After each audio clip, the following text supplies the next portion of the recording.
Hello, ladies and gentlemen. Welcome to the On Thrive podcast. Today's guest is Erik, someone who really needs no introduction.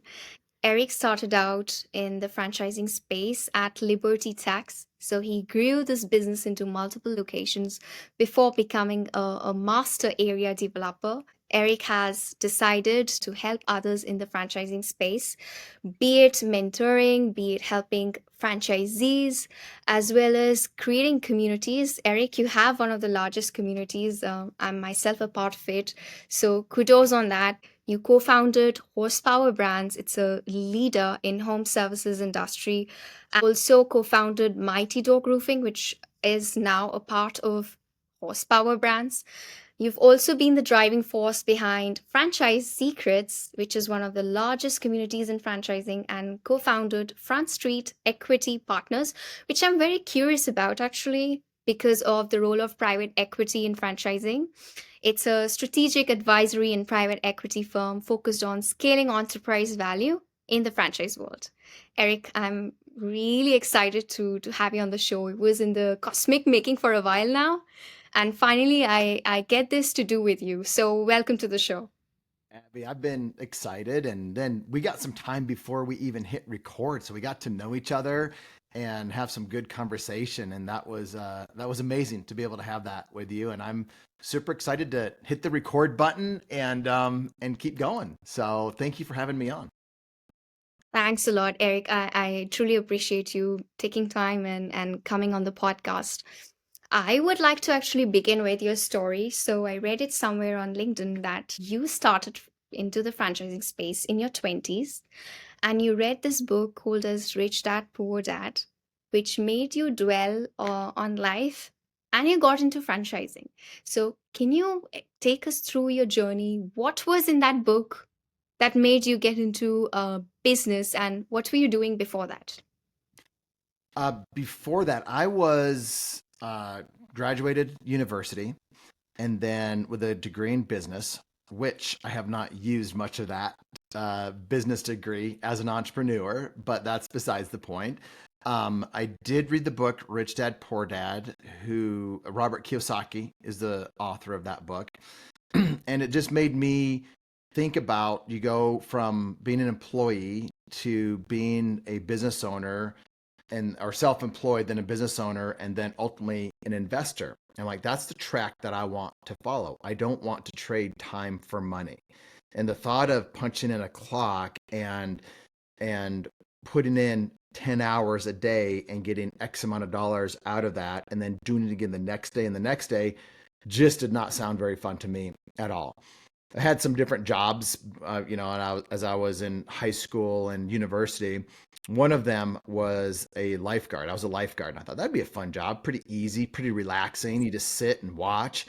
But it was the most boring job. I counted every minute of that job. I'm just like, I'm making 1 cent a minute, and I'm doing this over and over. So that was that's how I thought about trading time for money. And I didn't want to do that. And I wanted to leverage my time and hire people and they could work and I'm making money by leveraging them as employees or team members. And then I thought even more than that, I want to my money to work for me to ultimately get into that investor role where I have more passive income coming in than I do that covers my expenses first of all, and then that would cover my lifestyle. So I'm still on that Mhm. journey of having passive income coming in to cover my lifestyle expenses. But that was the book Rich Dad Poor Dad. And then I read another book called The E Myth, which is basically working on your business, not in your business. And Michael Gerber wrote that one. And Mhm. I thought, well, that's franchising, and that's when I got into my first business was Liberty Tax Service. I knew nothing about taxes, had no passion, desire to Mhm. do tax returns. I never did a tax return, but eventually I had about 42 locations that I started or helped start and then exited that business about 9 years later. So that book was kind of was really important to me as well. And to come full circle on both of those, Robert Kiyosaki was on my podcast, Franchise Secrets, and I interviewed him. And then I remember I was in San Diego at some random conference for marketing, and I ran into Michael Gerber, who was just happened to be outside the conference. And I went up and introduced myself, and I said, I loved your book. Anything you would say to somebody like that that you were influenced by. And he looked at me and he said, I know you read the E Myth, but did you do the E Myth? And I just knew that I had done it. I had set up my business, my life to reflect what he described in that book. And I said, absolutely. So it was kind of fun to come full circle on both of those two people who influenced me through writing books. But yeah, that's how well, to really getting started in Liberty Tax, I was going to go to law school, decided not to because I'm not the greatest student. And Mhm. then I started a lawn company, started investing in real estate, and made a lot of money for me at the time, invested in real estate. And then I used that money to roll into my first franchise. And then I started that franchise, Liberty Tax, as a franchisee. And then I sent an email to the founder of that company and I said, I would love to sell franchises. I'd love to be on the franchise development team once this tax season is over. So in the month of May, I would like to start selling franchises. And he's like, we'll give you a try. And Abby, the reason I wanted to do that was not just to make money, but I wanted to learn a Mhm. skill. And I learned that early on too. Don't get a job just to make money, but get a job to get mentored, to learn a skill, something that can transfer and make you more valuable as a person in the future. And that's why I wanted to do that. And so then I learned franchise development and I learned franchise ownership at the same time. So that's was my start into franchising. Wow, that's a beautiful story. And interesting that you wanted to get into franchise development. Did you have something in mind? Was it because you visualized yourself, going in the long run in the same industry, and then you thought this was extremely crucial for you to be successful? Is that why you chose to get into franchise development?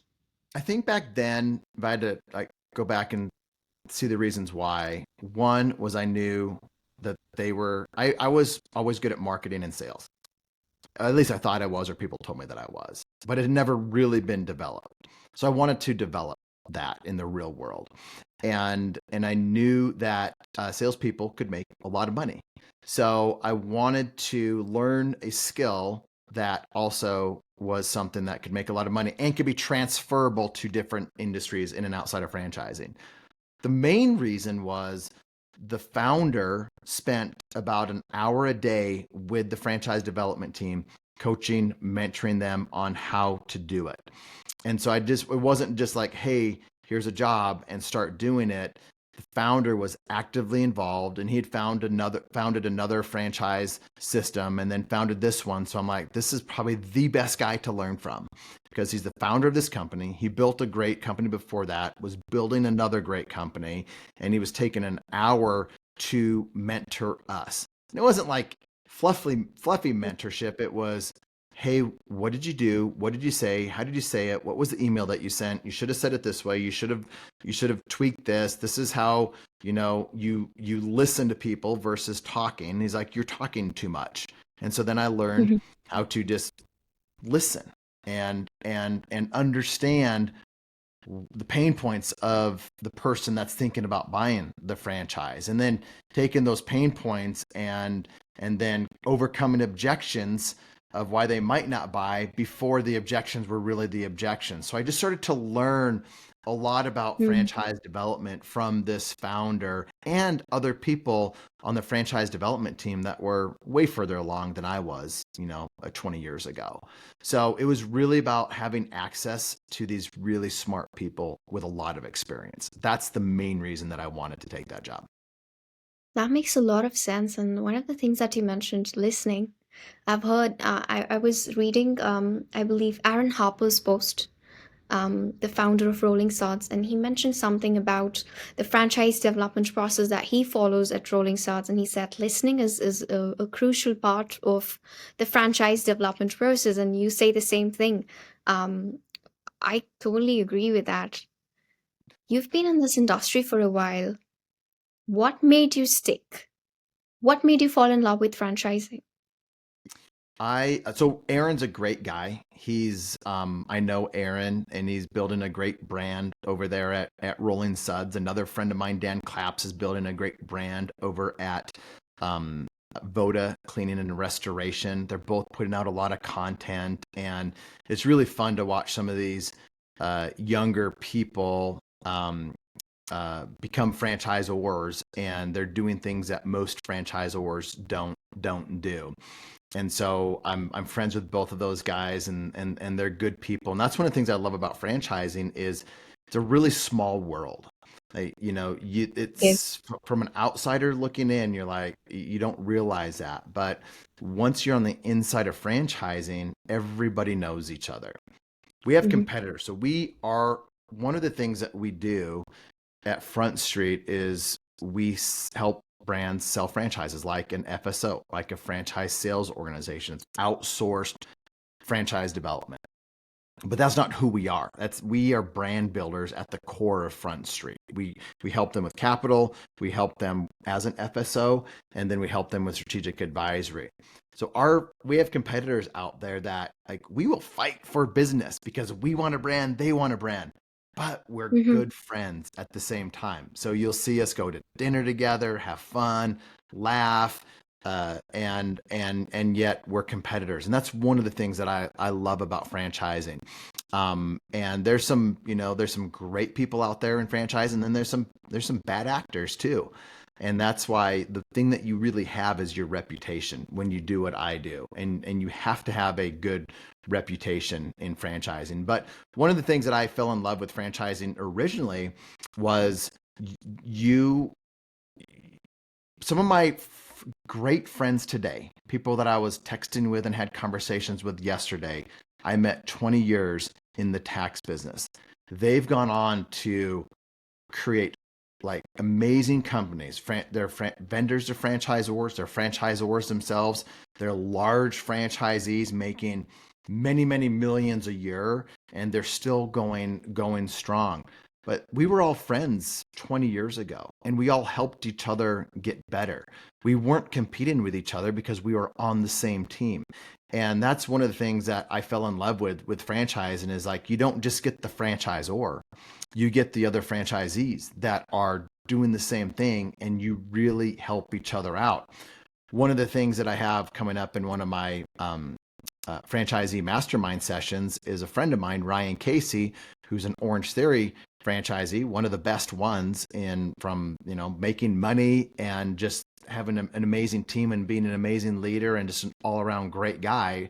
Ryan Casey is he's coming in to talk to my members about creating an advisory board or like a community of franchisees yourself in your own brand to help get better. And he locks it down. He's like, there's like 20 of them in there, and they're not letting anybody else in because there's a culture that they created. And that's what we did back at Liberty Tax way back when. There was a handful of us that would learn from each other and help each other. It wasn't anything formal, but that's what we did. And I think people are starting to get more formal with that as franchisees. And they don't want complainers in there. They don't want people that are, you know, trying to talk bad about the franchisor because franchisors aren't going to do everything right. So Hmm. as a franchisee, you focus on the things that are working. You focus on the things that you can control. You focus on the levers that you can pull to do better Hmm. as a small business owner and have more profit, have more freedom, and create larger enterprise value. And that's what a lot of these people are doing. But it all came from just friendships of people that are creating amazing businesses as franchisees. So that was a long answer to that question, but that's my answer. I love your answer.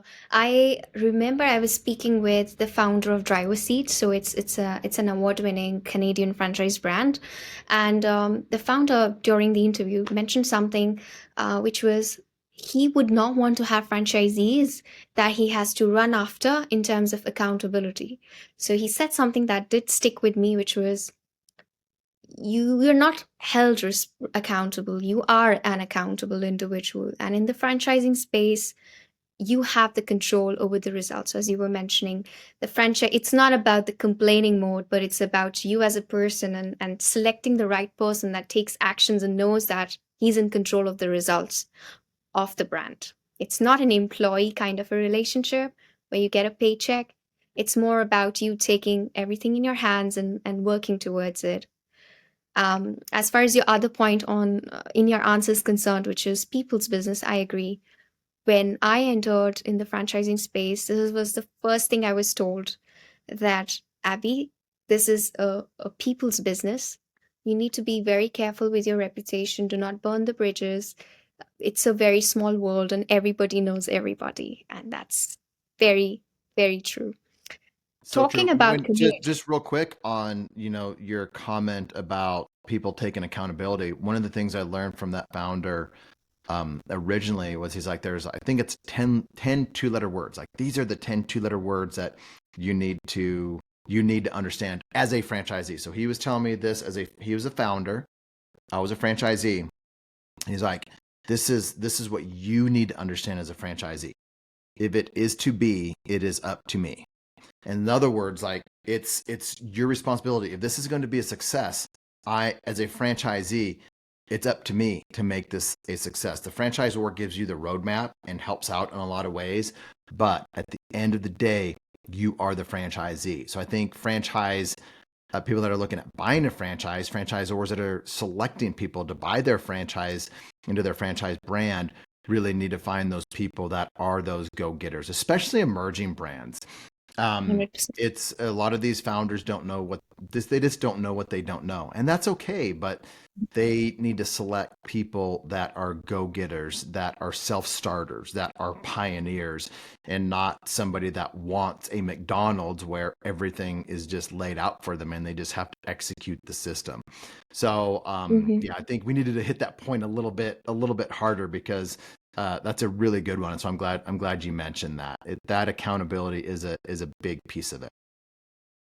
It is. And one of the things you also mentioned is he looks at the franchisee as a partner. It's you're a partner. So the way you think about things, the kind of words you use does impact the kind of people you attract. So we're looking for a partner, not somebody who would think of just. I wonder what's your opinion on absentee franchisee. What do you think about it? Yeah, let's talk about it. Let's start with brands that say they're absentee. They are an investor Hmm. model. There's brands out there that say that.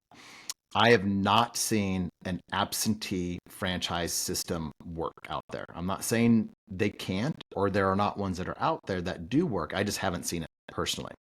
And I was talking to somebody yesterday about this very thing. I can't, and we were talking about absentee franchises, and he lost a lot of money on one. I think it was millions of dollars that he lost because he said they told me I could just buy into this, and the franchisor would hire the managers and hire the people, and the franchisee was basically the investor. Well, it all unraveled, and they lost millions of dollars, and he was sick. He was sick about it because he's like, how could I have been so foolish? Similar thing. So that's absentee. Semi-absentee, the way I would kind of define that is a franchise system where you could manage the manager. And I think people have different definitions of semi-absentee. Some people think, oh, I don't even have to, I just work an hour on the business and the business takes care of itself. And other people are like, I want to work on the business 10 to 20 hours a week and manage the manager. And that would be kind of my definition of semi-absentee. When I think of a semi-absentee business, I think the owner, the franchisee, putting in 10 to 20 hours a week working on the business. And early on, that franchisee is probably working 40 hours a week or might need to work 40 hours a week. So could it be semi-absentee? The answer is yes, it could be semi-absentee. But if your manager quits or you have to replace a manager, then you have to work 40 hours that week to, whether it's finding a Mhm. replacement, put in some hours yourself, or whatever the fire is that you have to put out, then you have to do that. I think I'm a silent investor in a franchise that is semi-absentee, and my founders are very the my partners are very active in the business. And I got a text yesterday that says, "Hey, we just put someone, a manager, on a performance improvement plan, a PIP, and they're probably not going to make it." And so he's like, "I'm probably gonna have to fly down there and put a new manager in place." And so he's not local, but he's successful in that business, knows the business, knows that somebody's probably not going to make it. So he's going to have to fly down there and get some a replacement in there, and probably fix some things that are broken, because someone that's not making it means there's other things broken in that system. So is that a franchise that's semi-absentee? I would say yes. But are there Mhm. times when you have to be full time? And the answer is yes. The other time that I Mhm. think even semi-absentee, you have to be more active in the business is early on, and then as you're growing. If you're continuing to open up more locations, adding more trucks, hiring more people, it's just going to be more active. Then you get to the point where maybe you have 3 locations, you have a district manager that oversees all of them, and that district manager will be with you for 20 years.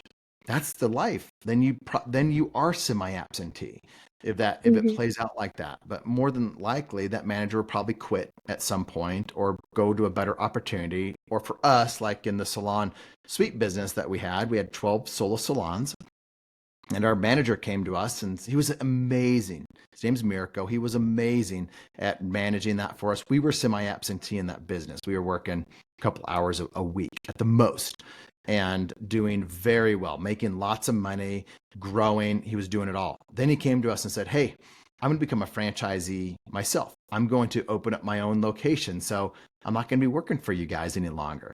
And so, that can happen. And I love the guy. I still love the guy. And he's a good friend of mine.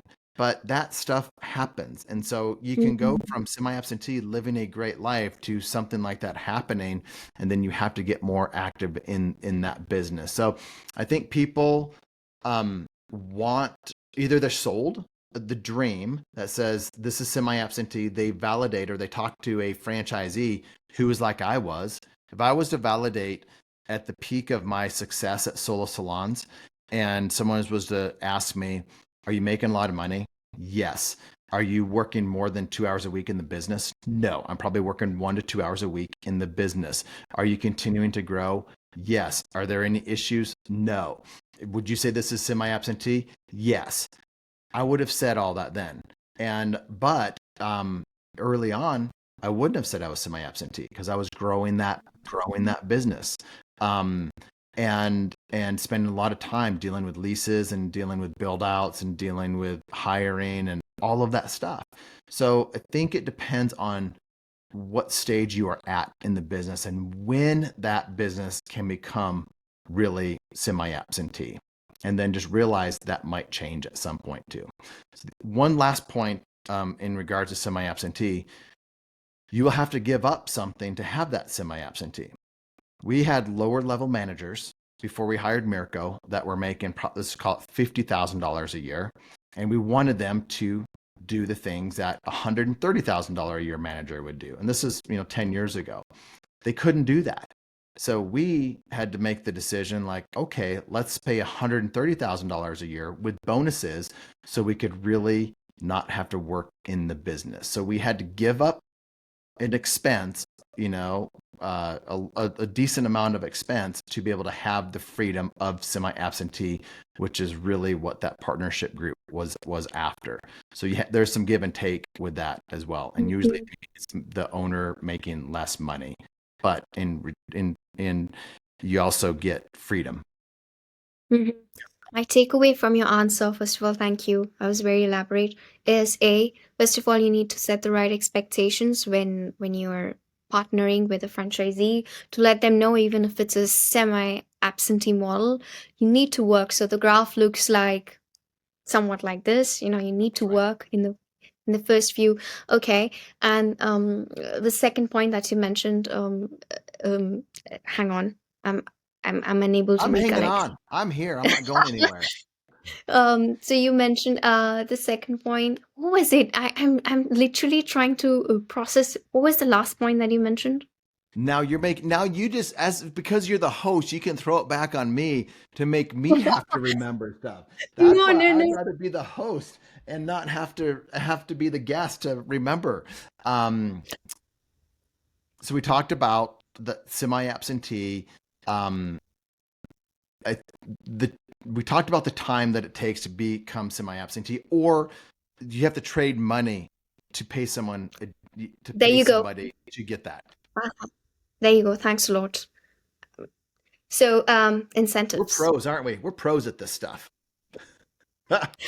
I've been, to be honest, traveling since the old days, so it's a my mind is a bit foggy, but 100% it's incentives. How can I forget that?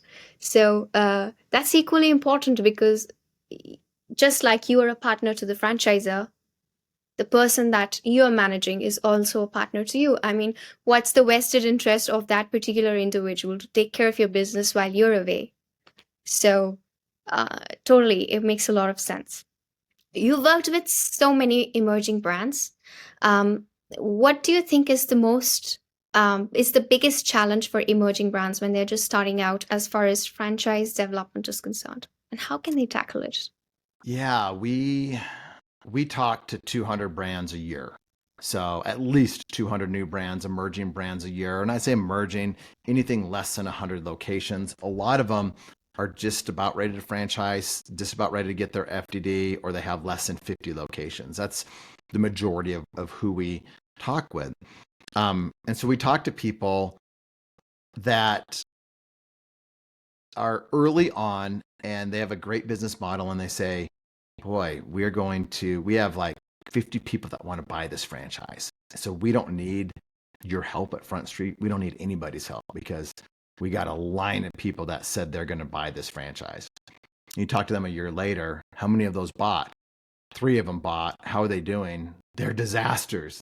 They're not really wanting to run the business. They're wanting to, have a trophy business, or it's not what they thought it would be. And then you talk to them and they are humbled. The Mm-hmm. franchisor is humbled. They're way behind where they thought they would be. And they have franchisees that are a pain in their side. They are not excited and happy about their franchisor, or the franchisor is not happy about them. That's typically what we see. So how do you avoid having franchisees that are not the right fit?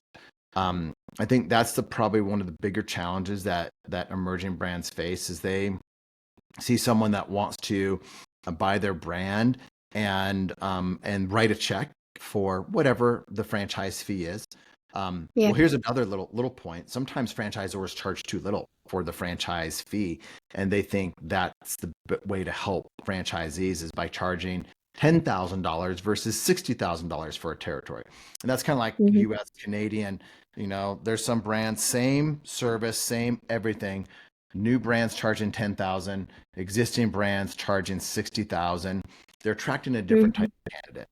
The candidates that are kind of like what you really want, the franchisees that you really want, are the people that are like, I'm going to pay $60,000 for a territory, even though you are a franchisor with very few locations, because I believe I'm going to get a higher ROI on my $60,000 and my royalties and everything, versus just trying to get in the least expensive way. So they're looking at their investment into the brand as what kind of ROI am I going to get? How quickly can I break even? How much money can I make? How much support am I going to get? Versus just like how much money am I saving going with this particular franchise? So I think some franchisors make the mistake of having too low of franchise fees. So they're not capitalized enough to be able to offer really good support and help to the franchisees that are in their system now. So I think that's one mistake that some franchisors make. Um, and then another mistake is their territories are too large. So as a franchisor, it's really interesting. Franchisors that we talk to, most of them that we talk to, we just talked to one this morning. in the beauty space. Their territories are, I think, 8 miles, like 8 mile radius. And they Wow. came from another, they were franchisees of another system before that, and their radius was 2 miles. And they're like, we don't want to do that to our franchisees. So they swung the other direction and offered too large of territories. There's a number of reasons why you don't want too large of territories, and there are a number of reasons why you don't want too small of territories. You want the right size territory so competition Mm-hmm. doesn't come in and take market share, but you also don't cannibalize your existing franchisees if a new franchisee comes in. So there's right size territories to have, and it's going to be different for different types of franchises. So I think that's one another area that emerging brands make a mistake on. The other and I'll get back to franchise development as well, but this stuff's just coming to mind. The other Mm-hmm. thing that franchisors make mistakes on early on is franchisee comes and says, well, I want first right of refusal on this. I want this, that, and the other. So then the franchisor is really wanting to get this person as a franchisee because they think they're going to be really good. That may or may not be true, but they will offer concessions. They will offer addendums. They will offer things that they normally wouldn't do because they want that franchisee in really bad. And so we're not fans of doing that because we want franchisees that buy 6 months from now, 12 months from now, 5 years from now, knowing that everybody gets the same deal. Right. Because you don't want franchisees to think, oh, I negotiated this great deal. At least I thought it was great. I wonder if somebody else got a better deal than I did. You don't want that culture in there. And then you don't want Mm-hmm. that if you're eventually going to sell to private equity because they look at all these different addendums that you have and they're like, there's nothing standardized about this. And everyone is on a different agreement. And private equity loves it when everybody's on the same agreement and it's very clear from that standpoint. But I think at the end of the day, the biggest mistake franchisors make is bringing in the wrong franchisees. I think if real simply as an emerging brand, you want to attract pioneers. You want to attract people like what you were saying earlier.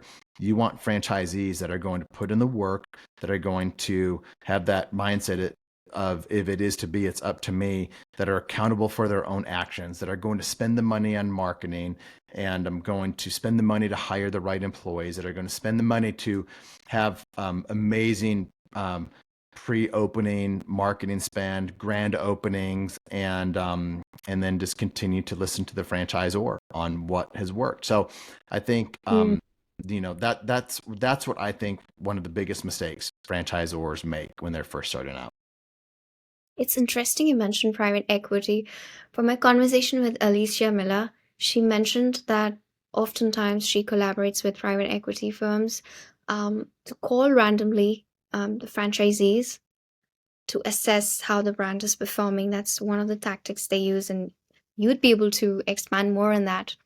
And it's true, if it's the wrong kind of franchisee, and imagine if private equity firm is calling you and trying to assess, how the culture is, and they receive a really bad feedback just because it's not the right kind of partner a brand could work with, that would have a really bad impact on the brand itself. So if you were to think about the how things would turn out to be in the long term. Yeah, I think we talk to private equity companies a lot because that's really who ends up buying the brands that we're part of is these large private equity companies.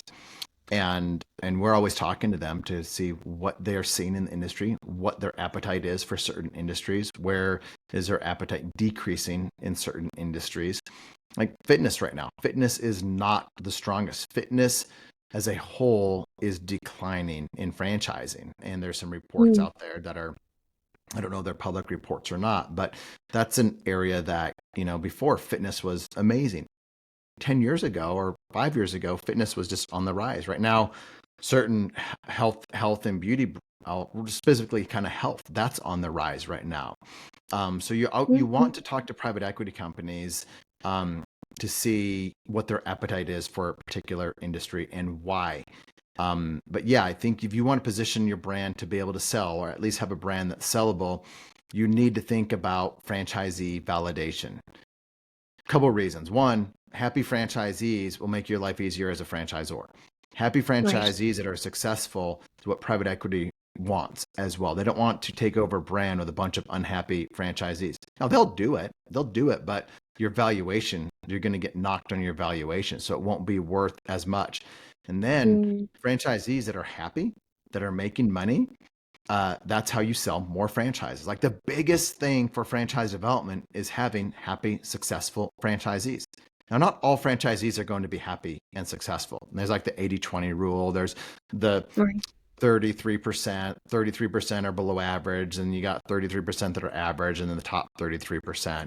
But it just breaks out in that bell curve like everything else does with franchisees. So you just want to make sure that you're keeping an eye Mm, on your franchisees. You have a good culture. You're supporting them the right way, and right. validation isn't important just for selling franchises. There's a lot of reasons why you want to have good validation.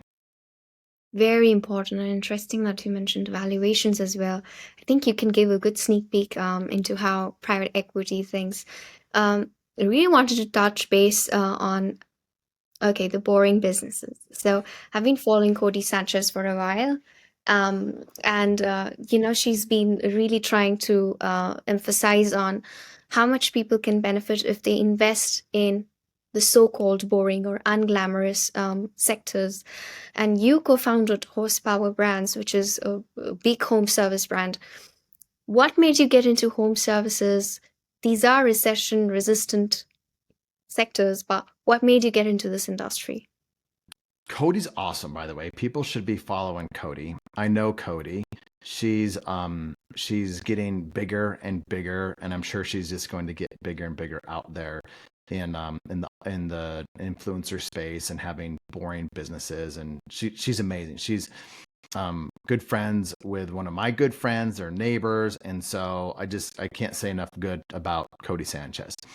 Her husband is amazing as well. Former military and special operations, and just a smart guy. They're just a power couple. Um, Didn't but know that. she's definitely the face of that brand.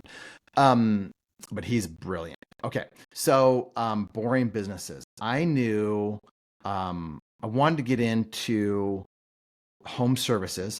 This was before COVID happened. I wanted to get into home services because I knew that retail was, I felt retail was, let me say it this way. I was a consultant at the time. I knew franchise consulting, brokering. So I worked with a lot of different brands.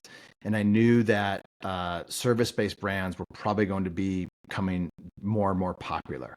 And I knew people that were in the roofing space, and I knew that they made a lot of money as having solo roofing companies as just their own company. So I knew that. I knew that there's also big rebates in the material in roofing. And big rebates means you could pass savings along to franchisees, and the franchisors making good money off of that as well. And so I loved the roofing space for all of those reasons. And in franchising, there were not many roofing franchises out there at that point. And so those are the reasons I love the roofing space, and I still do. And so that's why we targeted that one. That's why we ended up taking that brand, turning it into a franchise, and doing really well with that brand. It's also Front Street Equity Partners right now. We have a few brands in our portfolio, and we just added our first service-based brand. When does this podcast go live? Do you know? When did you guys? Actually, this week. Okay, so I can't name the brand right now, but soon we'll be able to name that particular brand that's going to launch in January. But it's our first. It's a Canadian brand that we are bringing to the United States, and we're doing that, and it's a service based, boring business. COVID really Okay. helped that as well. So everyone was at home. So you look back and you see roofing and fencing and Hmm. driveways and garages and, in blinds and all of that. It really helped service based stuff. I don't know that that's like the future. I don't know like that's the big trend in franchising right now, because if you think about it, a lot of the home repairs and things like that were done kind of all of a sudden done right away in during the time that we all experienced COVID. So I think there, that where those services would normally be done over like it's called an 8-year period, they were done in a 2-year period. So there was an influx of stuff getting done Mm-hmm. in and around the house. We like things that boring businesses where there's reoccurring revenue, where things have to get done, and it's not Mm-hmm. just a want, but it's a need. That's not, we Mm-hmm. don't want a need-based businesses, because a lot of, we also appreciate want-based businesses, but in the Right. service space and what we have right now, it's a need. People need it. People should have Mm-hmm. it. And we like reoccurring revenue. And so I think we're going to be getting into more boring brands like that. I think HVAC is really interesting to get into. I'd like to get into some more HVAC. I'd like to get into restoration. Restoration, Mm-hmm. always a solid business, always solid for franchising, because when a home floods, a home has a fire, there's a, something happens with your pipes and they burst, like happened at my house. It doesn't matter the price. You need to stop. You need to get that Yeah. water out of the house. So those are some of the reasons that I love boring businesses. And it's a different type of buyer. Some people gravitate towards those types of businesses. Another advantage of a business like that, Abby, is uh, retail businesses. You sign a franchise, and one of our brands is called Go Glow. It's a spray tan. It's like a healthy sunless tan, and they got proprietary equipment and processes and all of that. But you get a franchise that's signed. They pay you the franchise fee, and then the franchisor has to get them trained, find a location, build out a location, and it takes a long time before you're actually open, before the Mm-hmm. franchisor is actually making royalties off of that franchisee. Right. Service-based business, you leave your training, weeks after buying your franchise. You have a Mm-hmm. truck and you have ads going, and you know that in marketing, and now you have a business revenue that's happening in your business. Franchisors making money off of that right away. So that's one of the great things about being a franchisor of a service business. You start making revenue right away. Advantage of retail, once you have the franchisees opening up their second or third location, that doesn't require a whole lot of work from the franchisor, because they've done it before. When we had Sola, we were working with the franchisor quite a bit for the first two locations, but location 3 through 12, like, they barely heard from us, because we're just cranking them out and opening them, and we really didn't need much of their help. So there's just two different reasons why people like retail and people like service based. But from a franchisor's perspective, those are two reasons.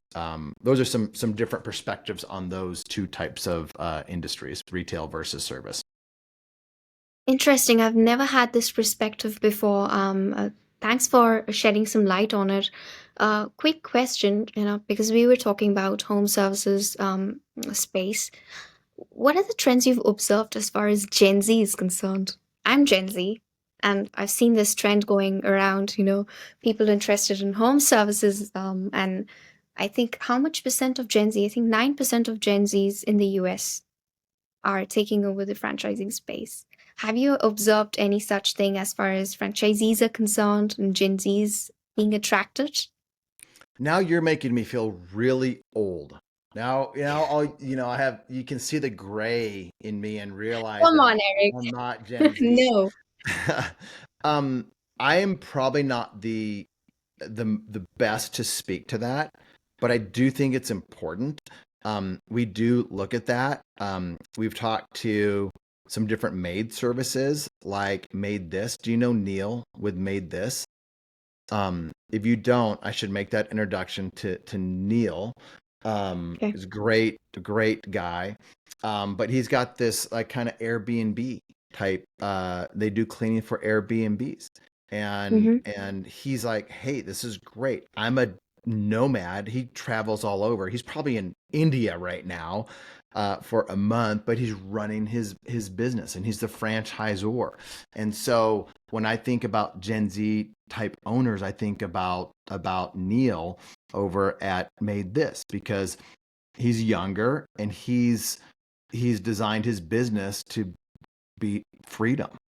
And it may not make as much money as some of these other capital intensive businesses that you're spending so much time in, but he's kind of attracting that type of buyer. And we talked to some other brands that have that type of business model as well, that just allow for a lot of freedom and flexibility as a owner of a franchise like that. And I think that's the type of franchise that really attracts that Gen Z type owner.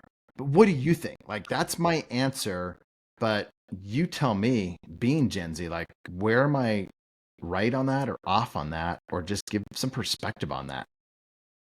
Mhm. I think you're 100% right. As a Gen Z, I think one of the trends that I've observed speaking with fellow Gen Zs is they don't really like the idea of 9 to 5. So they are really looking at alternatives.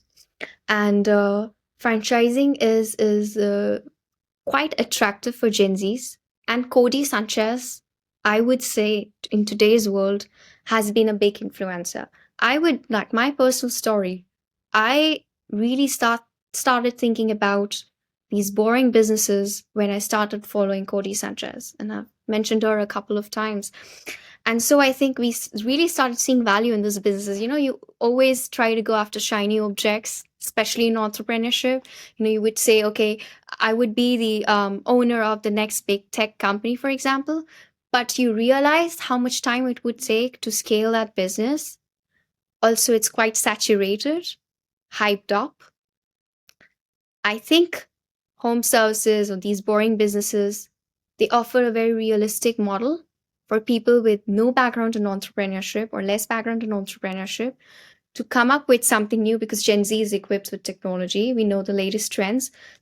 These kind of industries are not, I'm unable to get the word here, but they're not revolutionized. Mhm. They're quite old in the way they operate. So I think there's a huge scope for the younger generation to step into these kind of industries and bring about a change, bring the brand on top of the brand, and yeah, and scale it. That's Yeah, my perspective. I love that perspective.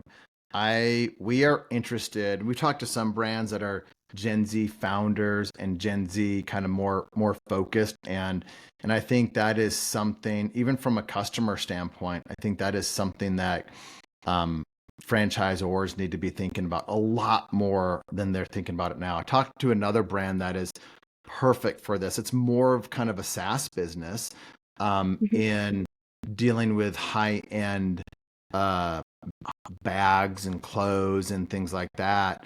But it's a franchise. And so I think that's interesting because it's a heavy tech business, but they do Mhm. want to have an aspect of franchisees out there doing some work as well. So I think that is a perfect Gen Z type business as well. So I think we'll be seeing more of that. And again, I think that is a trend that most in franchising probably aren't aware of, or at least putting in as much weight as they should be. So I'm glad that was a great Mhm. question. I'm glad you asked that. Yeah, yeah. I was speaking with so there's this company called as Nice Job, and what they do essentially is help franchise brands. Just franchise is one space that they help with reviews. Mm, And I was speaking with the director of franchise relations there, and he said he has observed from his research that Gen Z typically looks at reviews, a mm, lot of reviews, and that does impact the way they take a service from a franchise brand. And so brands, franchise brands, not just home services, but any industry for that matter, need to keep Gen Z in mind, because at the end of the day, they are kind of even the direct consumers. And yeah, nope, that's I have. 100%. Reviews are a big thing too. And I don't know that I've put that together with Gen Z and reviews. I've just never thought about it like that. But I'm big on reviews. I'm big on like net promoter scores, how happy your customers are, how happy your Mhm. employees are, and so. But even if they're happy but they're not sharing it, that's when you want them to share it and make it through technology, make it easy for them to share how happy they are with it. Because if you have happy customers and they're not saying anything about it, does the world doesn't know how happy they are. Like at Google, I can't remember what our net promoter score is, but it's off the charts. It's extremely high net promoter score Uh-huh. from customers. And so something that we're starting to do more of is just push getting them to share more on social and give those reviews where those customers live, because some of those are going to be Gen Z customers, because people before they get married, some of these people will come in with their bridesmaids and get tan, and then they come in and sample it and they love it, and then they're going to come in Yeah. before they go on vacation again, or they're just going to do it all the time. So Right. yeah, it's really important. Yeah, yeah, and it's funny that you mentioned technology. Quick question on that. How much would you say is the role of AI important in franchising? I saw a post of yours on LinkedIn and I was thrilled to see that somebody is talking about it. I so I have I'm setting up more calls next week to learn about some more stuff with AI. As soon as I remember when ChatGPT just came out, and a friend of mine's like, Eric, this is what I've been telling you about. And I'm like, oh, and it made sense and he's like, AI goes way beyond ChatGPT. And this was like that. ChatGPT came out, what was it, 2 years ago at this time? Or was it last year at this time? 2 years ago, I think. Um, 2 years ago, yeah, yeah. 2 years ago, about this time. And I'm like, wow, this is what he's like. We've been working on this, a solution for franchisors for a while now. And so ChatGPT is just the beginning. Before ChatGPT came about, I was using a company called Just. Jasper.ai. Mhm. Yeah, and they were basically using ChatGPT technology and making it available to people like you and me for social media and content and copyright and things like that. So I was Yeah. using it before it was out. And then I had friends that are influencers or beginning to be influencers in that space. And I was bringing them into my masterminds and things like that to talk about how to have the right prompts when prompts were, really important back then. And so I've followed it. Conversations that I had. And then so to move forward just a little bit more, one of the CRMs out there, Go High Level, I have friends that are really into Go High Level. They're really, really smart with that. And they're some of the power, I don't know what you call them, influencers or whatever of Go High Level. Like they are at the Go High Level conference and they're the ones on stage. So they're amazing at that. They're also into AI. And so I know Go High Level is starting to do a lot more like A integrating lot. AI. I also know like one of our brands called Hello Sugar has AI. What's one of the things that attracted us to it? The founder is like, we don't need to necessarily have receptionists everywhere. If these leads are coming in through social media, why don't we have AI take that lead and turn it into a conversation and turn that into a booked appointment? And so they tested Mhm. all that out, and they had higher conversions from a lead to a paid appointment than through AI, using AI, than they do through a human interaction. I have another friend, and that's one of our brands. So I love AI, and Brigham over at Hello Sugar is the one that spearheaded that. He's the founder of that brand. It's one of the Front Street brands. We have another. I have another a friend of mine that is probably doing it beyond that. He's got technology that he's been working on. This is the guy that I was talking to when I first learned about Chat GPT, and he was going to all the AI conferences before it was cool. And they have technology that goes in and will be that front desk person for a brand. Just call it a fitness brand. They go in there, lead comes in through multiple different sources.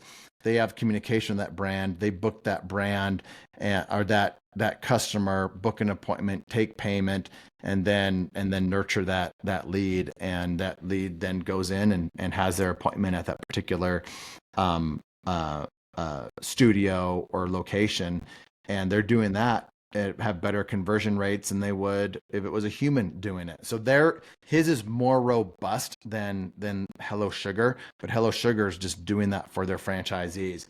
And we're just in the beginning stages of all of this.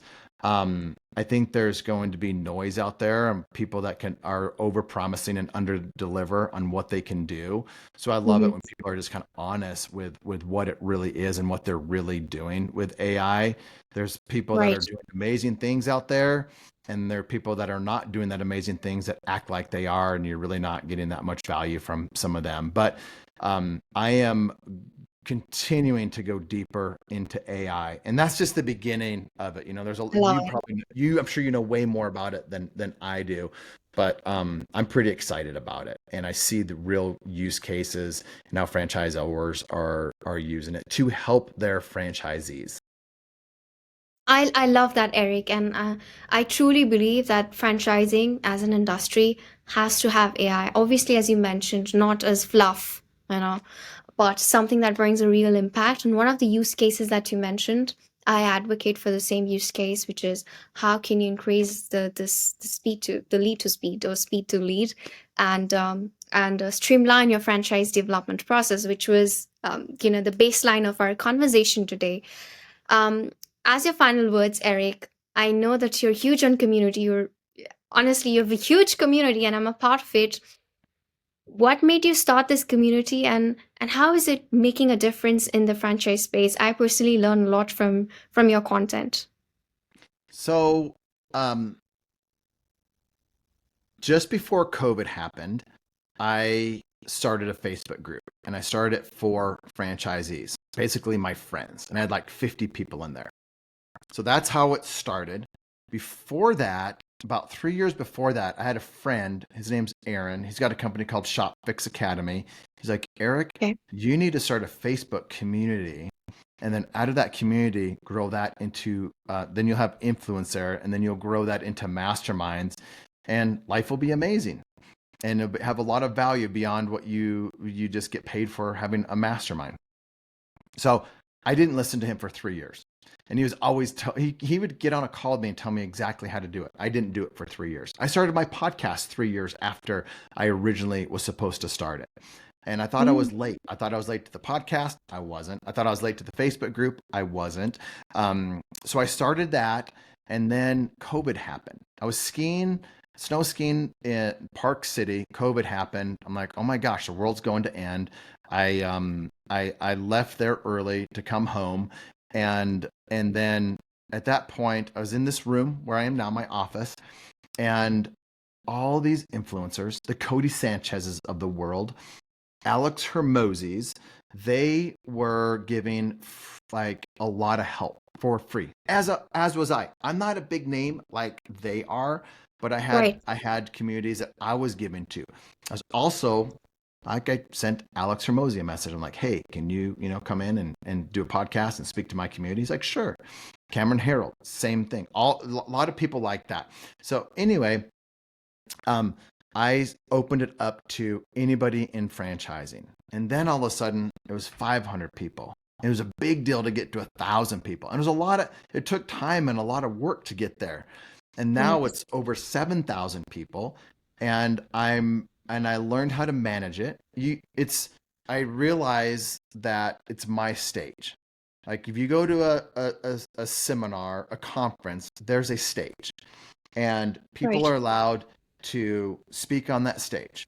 And people in that Facebook group, whenever they say something, it's the stage. And and I wanted a group that was positive. I didn't want people in there that were just talking about all the negative things about franchising, because there's other groups for that if you want to be around that. I don't like to be around Mhm. that. So I don't let that happen. I don't let people come in and sell their services in the group. If they start to pitch themselves, soft pitch Mm. themselves, and people think they're really good at that, like, you know, soft pitching themselves. All those posts get taken down by my virtual assistant. So I wanted to create this group that was franchise buyers, franchisors, franchise vendors, franchisees, where they could come in, ask questions, get help, and people were just giving value, not selling things. And then that just continued to grow. About 6 months after COVID happened, I was spending a lot of time giving free value in that group. And I said, who's interested in paying me $200 a month to have special meetings with me and my friends. And I think there's about 60 people that raised their hand. And that's how I started the franchisee mastermind. And then about a year after that, I started the franchisor mastermind that was more money than that. And both of those still continue to this day. But it all started from the Facebook group. The group is the stage that has given me more influence than I ever thought was possible. People know me because of that. It's probably how, you probably listened to my podcast and got in the group. Mm-hmm. And the other thing I did in there too, Tommy Mello, he's got a great group called Home Service Secrets, or Home Service Advisor, or something like Home Service Experts. He has Home Service Experts by Tommy Mello. I'm like, oh, Tommy's smart. And so I did that by Erik Van Horn, so people would associate that with me. So it's all branding, it's all community.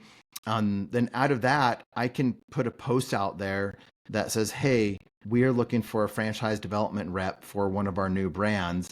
And I had about 75 applications come in from franchise development people that wanted to sell for one of our new brands. So it's my stage. I announce that I'm looking for this, or I want that, or I need Wow. help with this.